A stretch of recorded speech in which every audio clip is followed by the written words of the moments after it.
Mmm.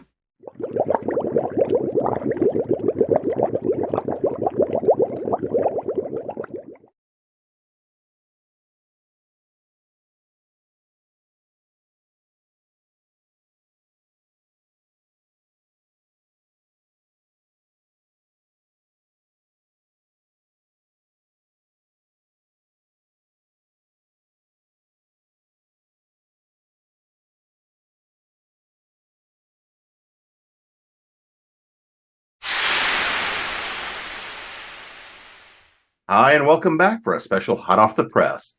Tonight, we are entering the world of Valdemar and the world's Mercedes Lackey, and we're here to talk about a new upcoming anthology. I'm your host, Jim Nettles, and so let's see who is all bringing in their pieces for this particular collection. Jeannie, you're up first. Oh, hello, everybody. I'm Jeanne Adams. I write urban fantasy, paranormal romantic suspense, and space adventure with my friend Nancy Northcott, and I am a longtime Mercedes Lackey fan. Paige? I'm Paige L. Christie. I write feminist westerns with dragons, contemporary fantasy, somehow usually revolving around food. I don't know. And pretty much anything else that strikes my fancy. And I got hooked on Mercedes Lackey in my early teens and very excited to be here. Diana?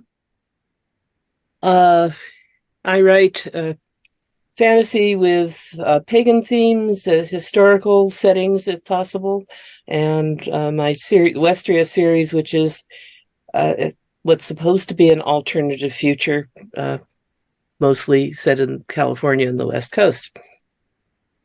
Stephanie?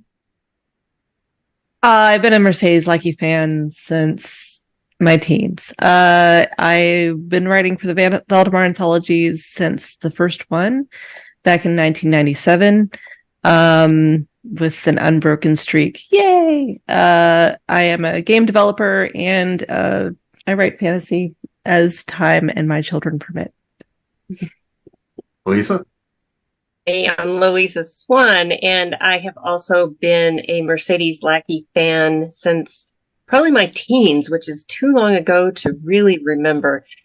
I write fantasy, science fiction, mysteries and thrillers, and steampunk, and I'm looking forward to seeing how the rest of the panel goes. Thank you.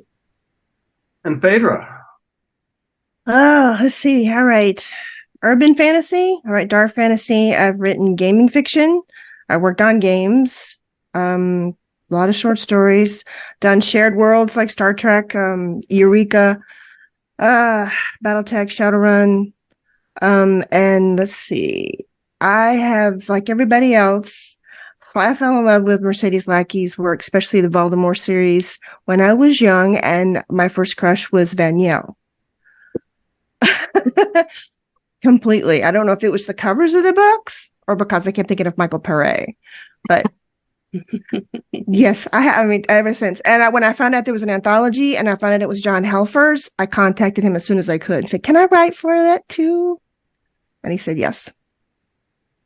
Well, let's actually dive into this a little bit about everybody and where you got your start with Mercedes Lackey and especially the Valdemar universe. So, Jeannie, I'll throw that to you first. Oh my gosh, I was working in a Barnes & Noble, the now defunct and long disappeared Barnes & Noble. And actually, I'm sorry, B. Dalton's, long defunct, and Barnes & Noble still exists. Wow. And yeah, there's a blast from the past, right? B. Dalton. Mm-hmm. And I was, I don't know, high school, I guess. And I was shelving books, and I came upon this cool cover for Arrows of the Queen, I think is the first one. And I thought, this looks good. Lunch hour, 15-minute break in the back. I'm halfway through the book and thinking, I guess I better buy it. So I took that first one home and awaited each segment with bated breath. Really, pretty much from that point, I have loved everything about the Valdemar series. I like her other books too a lot, but that's the that's the one I go back to, and those are the rereads and the comfort reads. But it started with that very first one, and that was my section. Anybody who's ever worked in a bookstore, they assign you a section, and usually the new person gets assigned the one that gets the most traffic. The romance section and the science fiction and fantasy section always have the books all cattywampus because people are like rifling through them and stuff.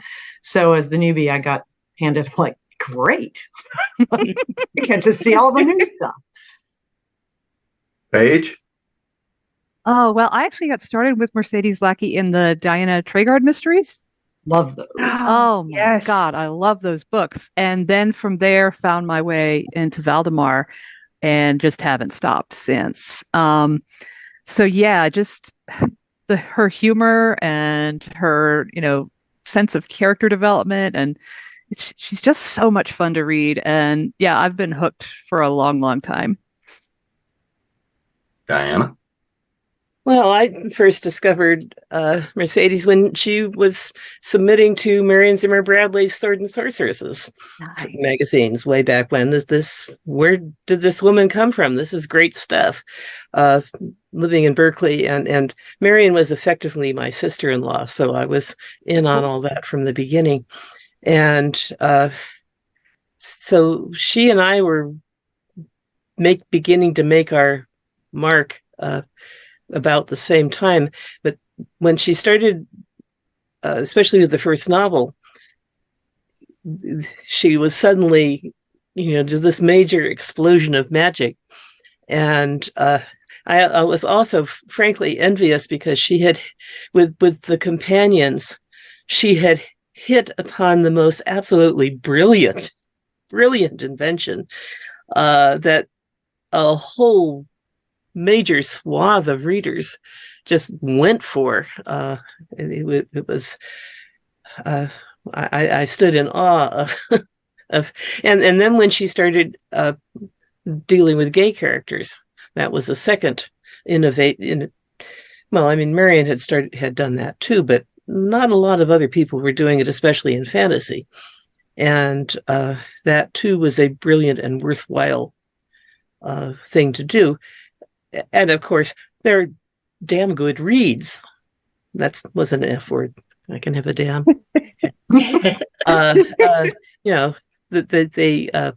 All of her books are worthwhile.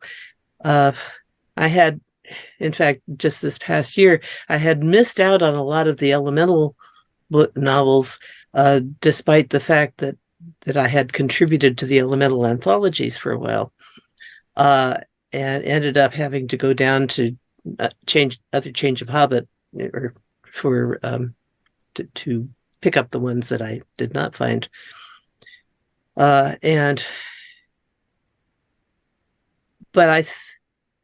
then I was honored when she asked me to contribute to the Valdemar, and I've participated in a lot of shared world anthologies, the Thieves' World, and I forget how many others. And you always have to try to work your way into it and figure out, okay, where is my little corner of this going to be? And because of all of those shared world anthologies, I've ended up kind of writing novels in chapters.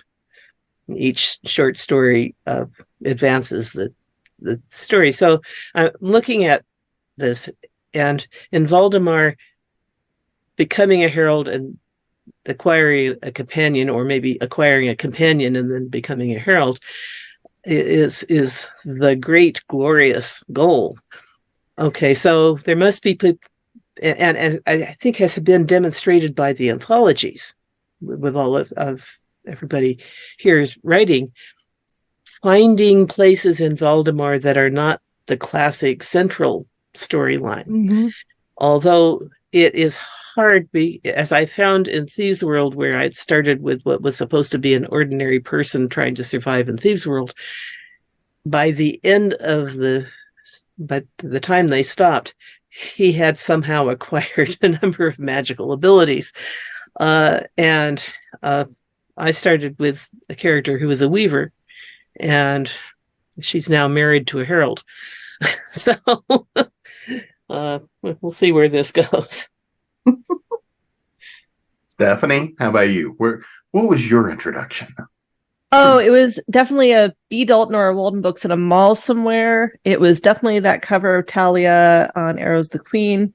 And in the back was that little blurb for the Queen's own fandom, which was run by Judith Luvis, and there was another person, Sally. Yeah. I'm blanking on her name, but I'm still friends with Judith. We're Facebook friends, and we still every now and then ping each other. And that was really, I wrote in the, it's funny because I got published first and then I wrote in the fan fiction little journals that people published. So I did the reverse of what most people do. But that was my route. I was this awkward 13-year-old who just loved fantasy fiction, and at the time that was mostly like Wrinkle in Time or reading a lot of Greek mythology books or Mrs. Frisby and the Rats of Nim. And then suddenly I just found all these DAW paperbacks, and Misty's was one of them. And at that moment, they had published all the Arrows books, and I literally went and bought them all with my allowance money. So, and I think the 1,000 Honors books had also come out. So I just devoured them all. Louisa? Oh my, I'm hearing everybody remembering their first books, and I cannot for the life of me remember which was first. But I know that what caught my attention was the whole relationship between the companions and their heralds, and that whole interaction between the different species, and the way Mercedes Lackey can just grab a gentle subject and gentle, apparently, characters and weave them into a story that had me awake until I finished it. I wouldn't put down one of her books until I'd read it cover to cover so many times. And I've reread several of them. And I just totally am enthralled by the world.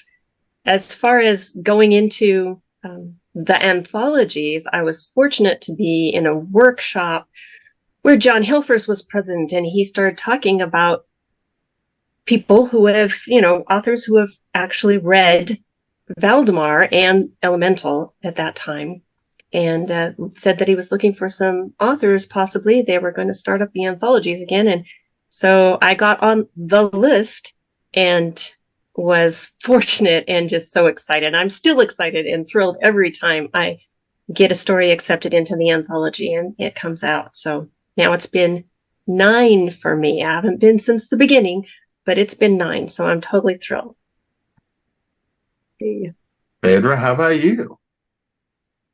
It was a B. Dalton and at the Macon Mall. I was looking for the latest in the Dragon Riders of Pern. And that is when I saw Magic's Price. At least I think that was the first one. And I saw the cover and I was like, oh, and the idea of the fact, because I was already in Dragon Riders of Pern, so I wanted to, this looked really good. So I turned it over and I did the same thing. I started reading it while I'm staying there waiting on my mom because she was out shopping. She said, here, you stay in the bookstore. I'm going to go shopping. So that's where I was. Wound up sitting in the floor on the carpet because there was carpet in them back then and read like a good quarter into it. And I got up and I walked to the front and she goes, I guess we're getting that. And I said, yes, we are. Yeah, this is it. This is all I want. I just want this book. And later on, it was getting into the Dinah Tregarty series and then the Serrated Edge, because I loved Tannum Drake, the whole concept of elves racing cars, which are actually elven steeds. I mean, what concept? I loved it. It was so good. And I haven't put anything down she's ever read yet. I mean, she's ever written yet. I love everything she does. And you already know how I did. I beg John, let me in, please. Well, let's actually start talking a little bit about the stories. I mean, and what is it because when you get to come into a shared world, especially one you already know and love, right? You get to bring your own piece, your own story, and your own view to it. So, Paige, tell us a little bit about what your story is you're bringing in for the anthology. Well, I came in and I looked at, well, I fell into the anthologies. I was at Dragon Con and I was sitting with Jenny Wirtz and Don Mates chit-chatting and helping them with their booth. And John walked up, John Helfers, and was asking Janny something. And Janny pointed to me and said, "By the way, John, this is Paige. She can write." And John said, "Do you like Valdemar?" And I said, "Yes." And he's like, "Send me an email." So that's how I tripped and fell into the anthologies. And I looked at it, and it had been a while since I had read Valdemar in depth. And so I went back and I reread a bunch of stuff, and I thought to myself, there's so much that's been written in these anthologies by other people, and there's so many layers, and I don't want to do heralds and companions. I want to go someplace that I have not seen in these books. And so I wrote a girl with no powers. And I've done 4 stories with her now as a lead or co-lead in the case of one of them. With a girl whose ambition is actually to wear the blue instead of the white, to be a palace guard. That is her goal. Her goal is to be, in that space and not have a companion and not worry about and not have magic and not have any of that. She is an ordinary person with a much more ordinary goal. But she's got all these personal issues that prevent her from doing that. And so she has to figure that out. So for the first time in my life, I found myself actually writing what was equivalent of mysteries, which I don't usually do, but all of her little stories are mysteries that she has to solve through wits and cleverness, so that she can earn her way toward her goal. So that's what I've been doing for the last 4. I think this is the 4th one. Yeah. Diana, how about you? Tell us a little bit about this contribution. Well, it was kind of in an odd way more of a challenge, because since I had started from the premise of I'm going to write about somebody who is ordinary and doesn't have magic, and the premise of the anthology was, okay, they have a problem and they solve them, and it's not by magic. So in one way, okay, this should be perfect for what I'm already doing, but the magic is what one of the major attractions of Valdemar. So, how are we going to make all this work? And also, there was in some ways, the previous story had been more ordinary, working things out. So then I realized, okay, I had gotten at the end of the previous story, was when my character Dira got together with Andres, who was in heraldic training, and nobly as she thought gave him up to the heralds. They had been intending to go off and reclaim his farm before he got chosen, in a bang up, I thought, scene at the end of my story. Well, now there they are, and he gets a letter from home saying, you need to come and deal with your property. There's a problem. So sort of as a test of, does he really want to be a herald? And does he really want to forever give up on going back and being a farmer? He has to make this journey. And she says, I'm going with you. And they're taking the journey to work out those aspects of the relationship, especially in terms of being a herald is obviously going to be his primary thing. He maybe they can have a marriage, but it will never be. The marriage will always have to take second place, and she has to understand that and accept it. And then there's the fact that you're in love with somebody and they have this other relationship with this perfect being. And in this particular case, the perfect being is a teenager, a teenage companion, who probably got matched up with Andres, who is almost 40, in hopes that he could settle him down. So she has to figure out what is her relationship to the companion going to be. So I think that this has a lot of potential for further development. By the end of the story, she and the companion are working together, and they manage to, except they're not using companion magic aside from communicating, and they're finding a way to communicate. The conclusion is helped by her non-heraldic insight into the situation. So that was how I solved that particular challenge. So I will be very interested in knowing what the theme of the next anthology is going to be, and so that I have more time to try to figure out, okay, where are they going next? And I wanted to say, one of the reasons that I've been so enthusiastic about working in the Valdemar environment is every time I go back poking through the various books for insight and ideas, and I am impressed by no one true way as the basis for a culture, the basic premises of the culture. I've currently been working a lot with trying to reclaim and re-energize American symbols as the high ideals they were originally intended to represent. And I can see in Valdemar, Misty working with some of the same kinds of concepts of what are the images, what are the morals, what are the I'm not going to use the P word, but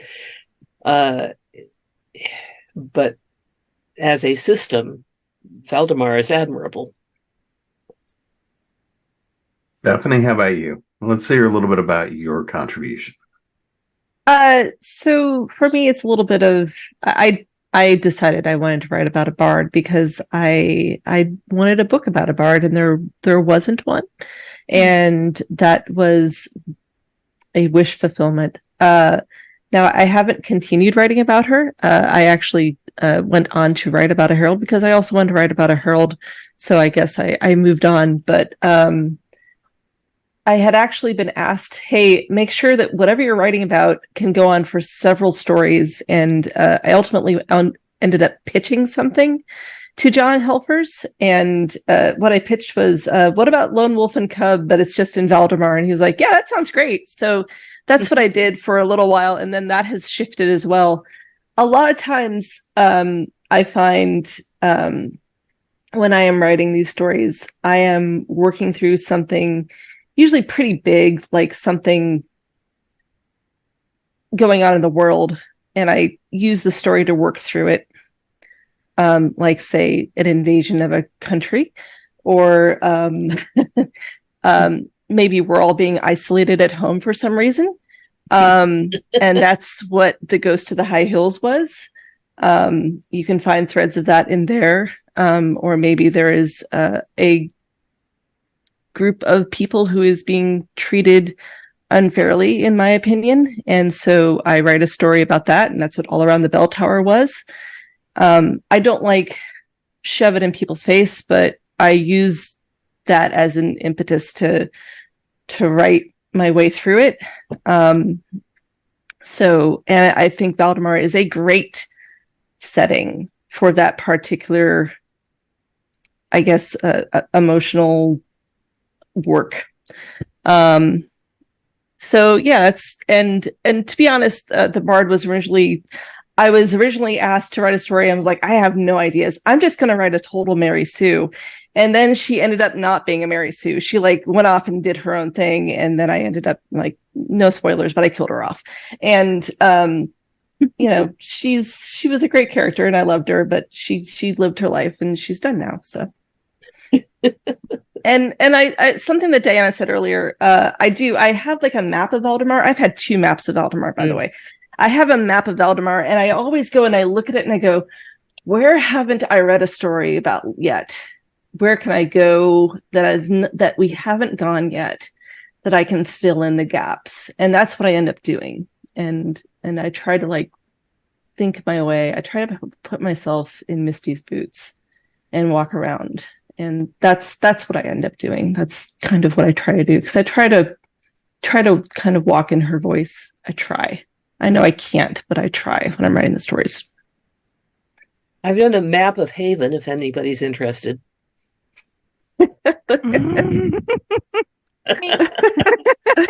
All of the above. It's a great map. Me share.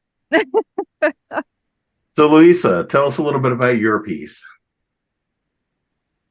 So the current story, it's the third time this character has appeared. And Rena started off, it has a very interesting source for this character. I was listening and reading Jim Butcher's, can I say another author's name? Sure. Jim Butcher's Cinder Spires, the very first one. And there is a character in there who she's just wild and crazy, though she's a very gentle soul. So she wears all kinds of colors and rainbows and ribbons and all kinds of different materials as part of that's her everyday wear. I was captivated by that character. And when it came time to create a new character for Valdemar, I had decided I wanted to do something with that type of character. Somebody who, she didn't do it on purpose. It wasn't because she was kind of a little bit crazy and out there. It was because this was her disguise. Her disguise was being crazy and kind of out there because she had the gift of foresight, and she lived in Kars, and she was afraid if they found out she had the gift, she was young enough, they would just, and even if she was older, they would just burn her, and she did not want to be burned. Her big fear was being burned. So this character has gone through several adventures, and this is I believe it's her third appearance, and she ends up in a situation where the foresight does her no good because it's just disappeared. She's basically fallen into a hole in the ground and ended up in an underground river, and she has to escape. And in order to do this, she has to rely on her own strengths and her own fortitude to figure out how to get out of this mess. So that's basically it in a nutshell. And I actually am so in love with this character. She's so much fun to write. Phaedra? I feel like I missed out. I haven't continued a character at all in any of them. It's been a completely new character, a new story every time. You have a challenge now. I do. I knew I like this because in this one, because you see that when you get the summary of what she wants it to be about, first thing you'd already start thinking about the pitches and everything. So and I was always taught that, well, you write the first 4 down and you throw them away, and then 5, 6, and 7 might be the best ones. Because I always try to send in multiples at one time. But when I read it, the first one is the one I wanted. I want to do this one. So I kept that one and stuck it in with 6, 7, and 8.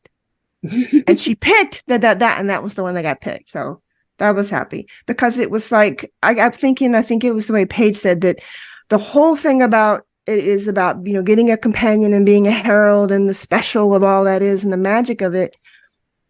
But what about the basics before they were a herald? The basics of magic in the everyday life, of just surviving, of growing, of I took it as being it's basically about a young boy who's a blacksmith and he's very good at it, but he wants to be a herald. That's what he wants. He wants a companion. He wants the magic horse. He wants the magic, and he wants to be able to travel around and see all of Valdemar. And he wants to see Kars and everything else. And then he meets a herald and asks that herald to take him with him back to Collegium.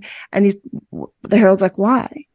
Why would you want to do that? You have this beautiful ability. It's like, no, this is boring. I want to go somewhere else. He's like, well, then I will let me stay and I'll teach you how to be a herald here in your village. But it's not about magic. He doesn't use any magic whatsoever. To teach him what it's like to live on the road, to live on the land, to live by your wits, and the magic of just simply the rising of the sun and the setting of the sun. And I love that idea. I think out of all of them, I think this has been my favorite. And now I want to write that character again. And it's like, oh, I can. I was like, ah, great. It never dawned on me to write a continuous character. I love it. Yeah, if you don't kill them off, or Well, sometimes you can kill them off. But well, you know, sometimes you have to kill your darlings. Jeannie? Well, I am the newbie in the group. This is the very first time that I got to pitch. I actually found out through Paige that this is a possibility, and was invited to submit a story idea. And I absolutely loved Mags as a character, which that's from the foundation section of the book series. And I was so intrigued by the handmaidens. And I had went back and looked through a bunch of the anthologies. And when Paige first mentioned that this might even be a possibility, I reread everything. And any of the anthologies I didn't have, I got out of the library. I was reading all this stuff. But that was sort of undiscovered country for me. And in terms of really, I hadn't seen anybody else write about it. And the prompt for this particular anthology and the title was Anything with Nothing. And so I thought, well, what describes the handmaidens better than anything with nothing? Because as described, most of them are coming to a position as handmaidens. The queen's handmaidens are basically spies within the households. And so you only end up in that situation if you can't make an advantageous marriage, or you've, lost a spouse, or you've been abandoned by your family, or there's some other extenuating circumstance. So I decided that that's where I would go with it. And my story is basically about a handmaiden who has to go back home to where her abusive spouse, who's now dead, to try to salvage what's happening in that little section of Valdemar, because it's all gone to hell in a handbasket. And her feelings about, you can't go home again. Well, what happens if you have to go home again?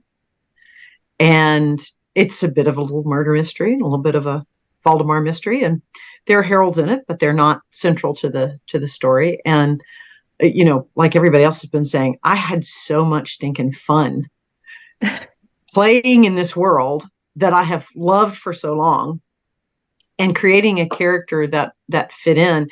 And honest to goodness, I just about had a heart attack when I got the email from John Elvers saying, we'd like you to submit a story idea. And I'm like, what? We get to, yay! Honestly, I really did not think. I thought this is sort of, I'll get maybe this chance, and maybe I'll get invited again, and maybe somewhere down along the line, I'll get to do this. But then I got the email that I could pitch the story, and I was like, that's cool. Now I have to write it. And I don't know about y'all, if you remember the first time you did this, but I was so nervous. I've written a dozen books. I was so nervous writing this. Like, first of all, you're playing with somebody else's darlings. And second of all, this is one of my favorite writers. I don't want to screw this up. And so I don't think I've worried about anything nearly as much since my first publishing contract. I was absolutely terrified. I was so scared because it was like, this is sacred ground. What am I doing here? And I don't know. It was, and then when I got the email, I thought, okay, I'm one and done. I did it. Yay, the thing. And then I got the email for the second year. I was like, oh my God, I get to do this again. And so I never count on the email coming again, but I'm always really excited when it does. So I'm going to bow in really lucky. Stephanie and Diana's direction for doing it for so long. And everybody, y'all, I have enjoyed all your stories. Yeah. So I feel like I'm in like great company because this was so cool.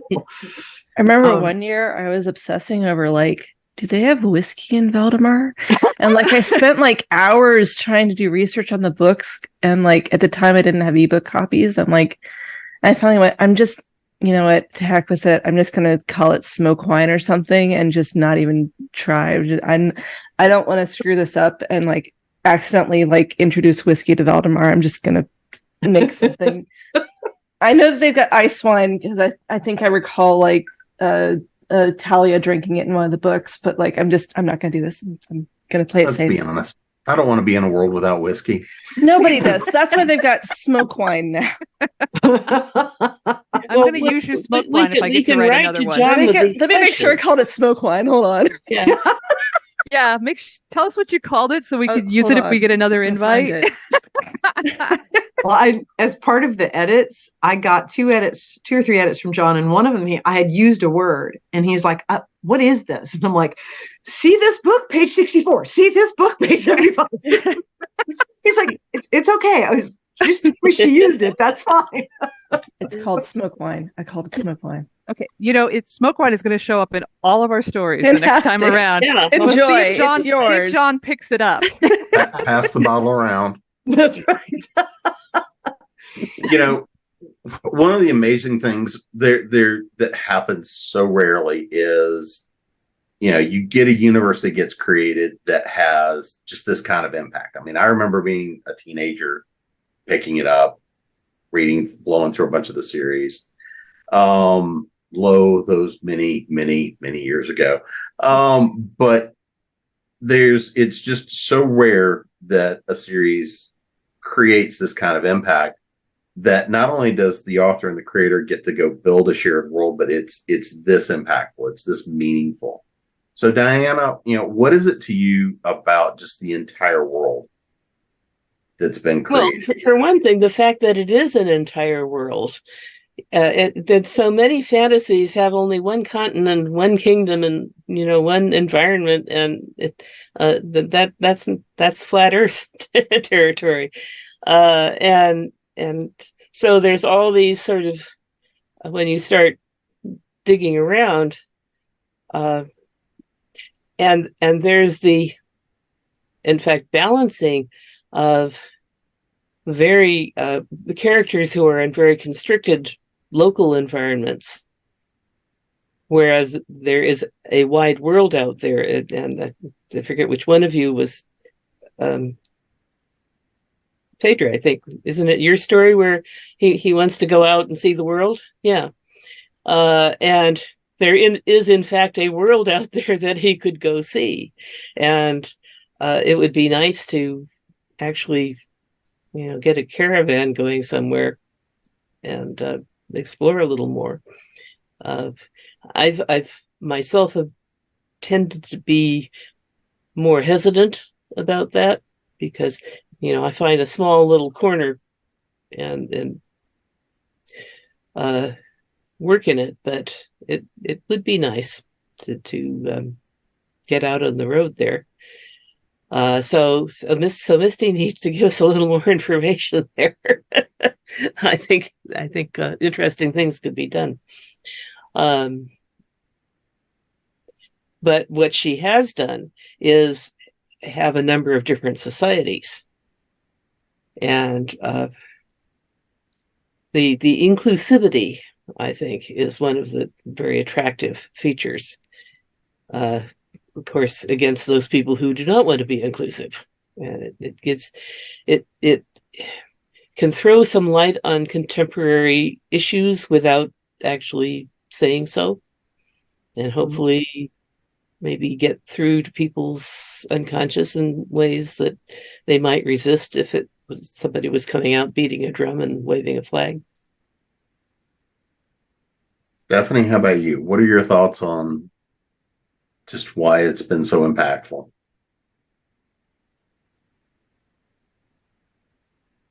Well, gosh. I would have to think about that for a long time. I mean, as a kid,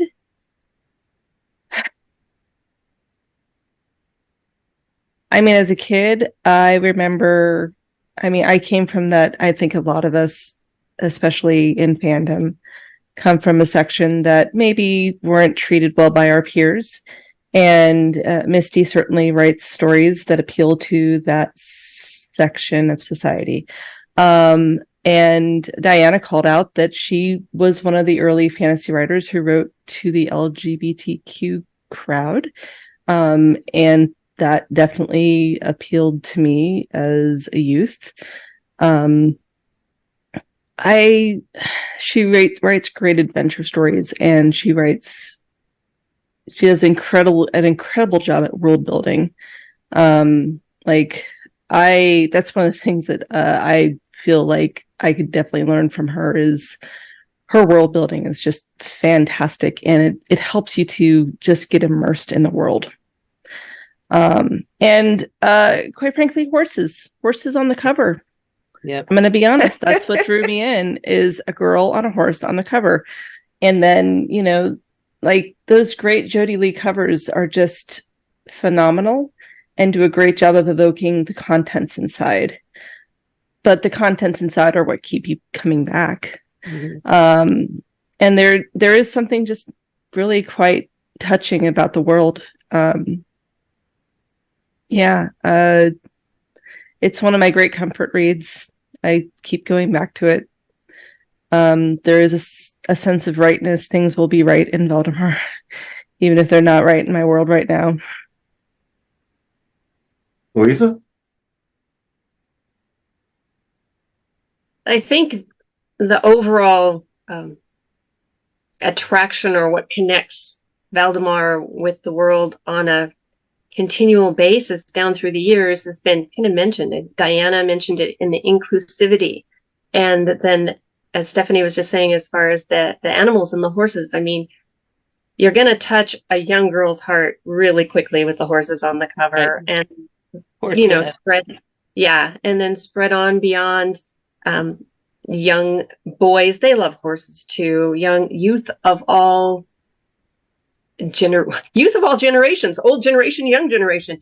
There's something about the connection with the animals and the natural world that I think touches people's hearts and souls. The other thing that I was thinking, I had it. Yeah, there you go. is that world building. The world building is phenomenal. And then, of course, her writing is just so vivid. I will never forget Mags as a young boy in the gem mines, in those tunnels where you didn't know if you were going to live or die or find a friend who had just died. I mean, that was just so incredibly vivid that like I said, I don't know how long ago I read that when it very first came out, and it is still in my head as some of the first connections with youngsters with their companions, and the companions kind of coming in to save the day, and with what's his name now? I can't think of his name. I can picture him in Quars. He wasn't a youngster, but he was still sick. Yeah, thank you.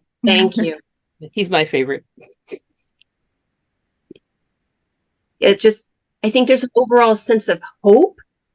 And that is, even in the darkest times in Valdemar, there's that sense of hope, and the companions give that hope. And I think that's what probably touches me the most. I don't know about the rest of the world, but there you go. Phaedra? Well, impactful. I grew up in in South Georgia. And I think when I read this, picking The Magic's Price over the latest Sam McCaffrey book, that was like a big step for me in itself. Like, all right, I don't even know who this is, but I want to read this. And then reading on into it, and then the relationship between Vaniel and Ty Lindell, it seemed completely and utterly natural to me. It was never anything. I remember asking my mom, she picked the book up, she read parts of it, she goes, "That's very well done." And loved it. So that was that inclusion. It's that I don't know. It just made things seem very natural. So then as I grew up, it never seemed weird or wrong or odd or anything. So it's like, well, if it's in Baltimore, then it has to be real. It's just, growing up, it has to be. Like I said, there's that bit of hope. There's that, the world building in itself, everything that you could possibly dream of is in there. And it's just, I just fell in love with that whole, I don't know, just that whole concept that it is. And then my first boyfriend was gay.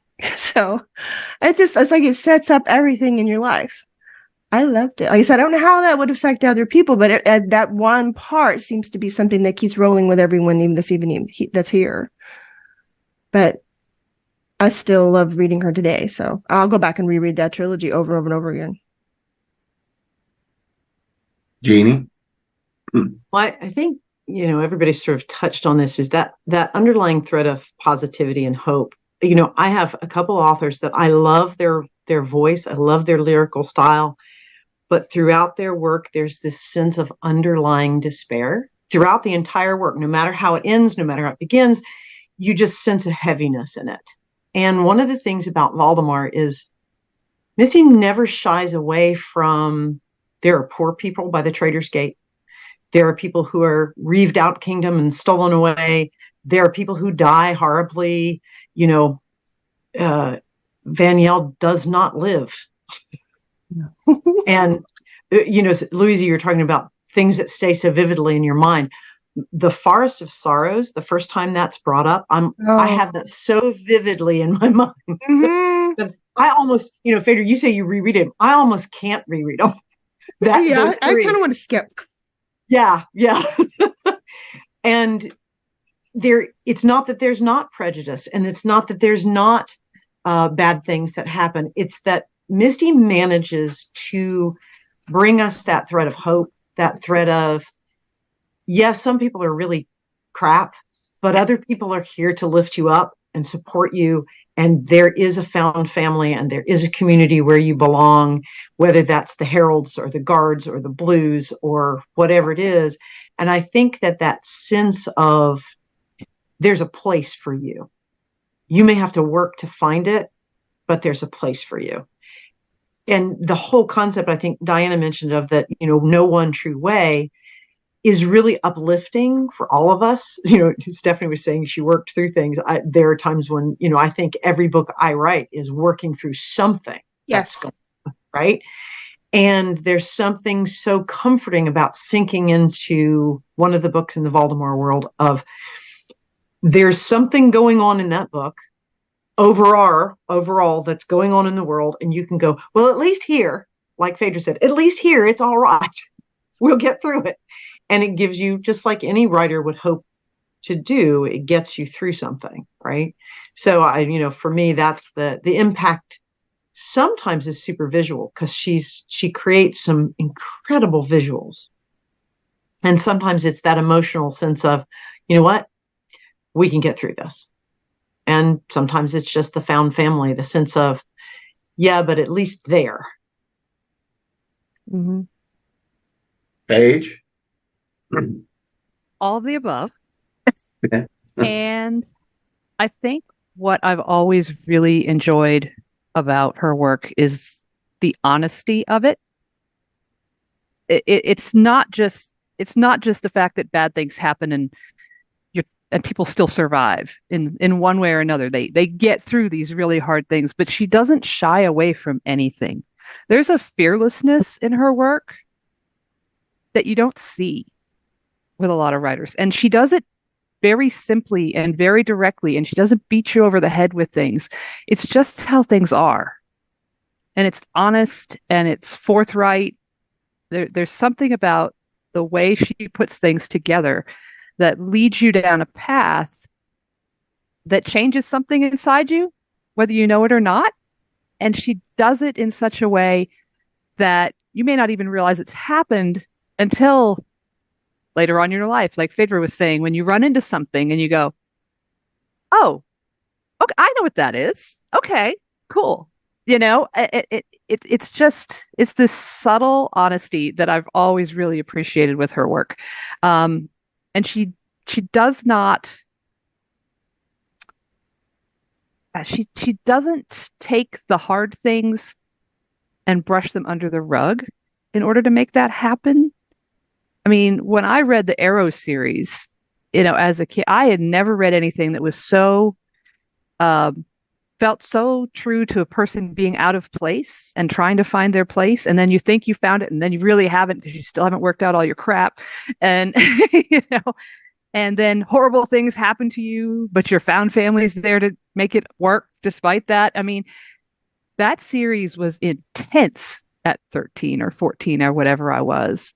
And yet it was completely accessible. And I think that's the power of it. That, and for a horse crazy kid with 300 briars on her shelf, horses. Yeah, horses. Horses. Well, I was horse mad growing up, and then I got a horse.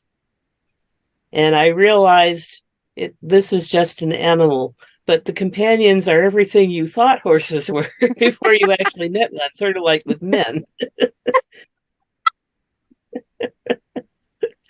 and I think that's a good note to end on.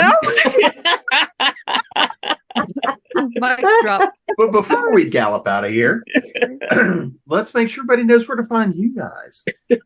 Website, social media, and of course, what else everybody needs to pick up too. So, Jeannie? Well, you can find me at jeanneadams.com. And the newest release is the Valdemar Anthology, which comes out on November 28th. And I know we're all very excited about that. And you can find me on most social medias under Jeanne Adams. Paige? I am Paige L. Christie everywhere. You got to put the L in or you end up with some famous swimmer who is not me. My series that I just finished complete, my latest series is the Legacies of Arnon. Yay, finished, no waiting. Hey. Again, the next release is Valdemar. I'm still working on my convention schedule for next year, but I will be roaming around the Southeast at various cons, and you can find me all over online. Diana? My website it's Diana either dash or underscore. I can never remember which. Paxson, Paxson. That's important. .com. And actually, at the moment, I'm working on a nonfiction book, a political book, but a book that I think would probably go over well in Valdemar, actually. And trying to get that done. I'm not sure what my next con will be. Probably BayCon here in California. Bethany? You can find me at sdiazindianeshaver.com, but mostly I'm just publishing Valdemar Anthologies at this time. Louisa? You can find me at Louisa Swann, SWANN.com, and on Facebook. And I'm actually sticking my toe into Instagram right now. So I'm kind of, look at that funky nose. Look at that funky nose page. I know I'm still stuck on Facebook, but I have a lot of friends on Facebook that I like to keep in contact with. Anyway, and I'm also on whatever they're calling Twitter, because I haven't gotten off of that yet. So yeah, I know I'm gonna probably be getting out of there as soon as I can. I just haven't had time. I haven't had time. I've been writing Valdemar stories. No, I am currently working on a brand new world, a brand new fantasy series that has got me stumped because it went from one novel to a trilogy to probably an 11 book series or more.